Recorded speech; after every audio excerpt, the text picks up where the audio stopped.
آج ایک دن عربی کے حساب سے میں بتا رہا ہوں، انگریزی کے حساب سے کل سمجھ لیجیے، یعنی سنڈے ایک دن آپ کے پاس ہے کہ آپ اپنے بال ناخن یہ سب نکال لیں، اس کے بعد آپ کو نہیں نکالنا چاہیے. اور اگر 30 کا مہینہ ہو جائے، ویسے کیلنڈر میں 30 دکھا رہا ہے، ایپ میں 29 دکھا رہا ہے، اس لیے احتیاط کا تقاضا ہے کہ کل ہی آپ اس سے فارغ ہو جائیں.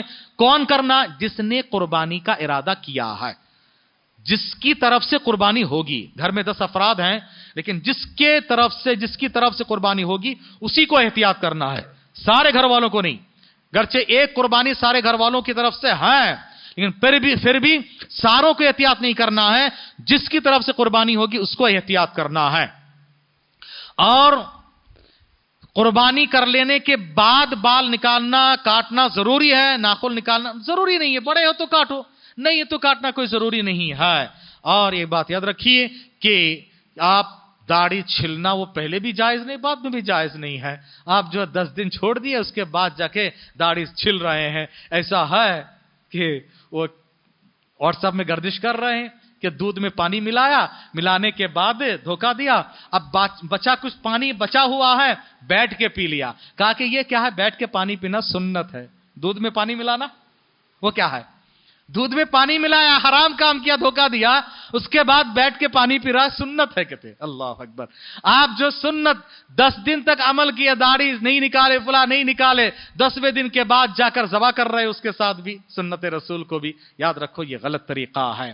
آخری بات یہ ہے کہ اگر آپ کوئی 10ویں قربانی کا ارادہ پکا کر لیا ہے اور وہ احتیاط کیا ہے، پھر اللہ نہ کرے کچھ سہولت نہیں ہوئی، نہیں قربانی کر سکا، تو کیا کرے وہ؟ اس سلسلے میں روایت آتی ہے، بعض علماء نے اس کو ضعیف قرار دیا ہے، کہ بعض علماء نے اس کو حسن درجے تک پہنچایا ہے کہ اگر وہی بال ناخن وہ قربانی کے دن کاٹ دے، مجبوری تھی کاٹ دے، تو ہی اس کے لیے قربانی انشاءاللہ ہو جائے. اللہ بہت بڑا ہے، ہو سکتا کہ ہو، کیونکہ اس میں تھوڑا سا اختلاف ہے، تو میں نے آپ کے سامنے بات رکھ دی ہے. واللہ اعلم بالصواب. اللہ تعالیٰ سے دعا ہے کہ اللہ تبارک تعالیٰ ہمیں اور آپ کو ان کی سنی باتوں پر عمل کی توفیق عطا فرمائے. آمین. سبحانک اللہم و بحمدک، اشہد ان لا الہ الا انت، استغفرک و اتوب الیک. وصلی اللہ علی نبینا محمد.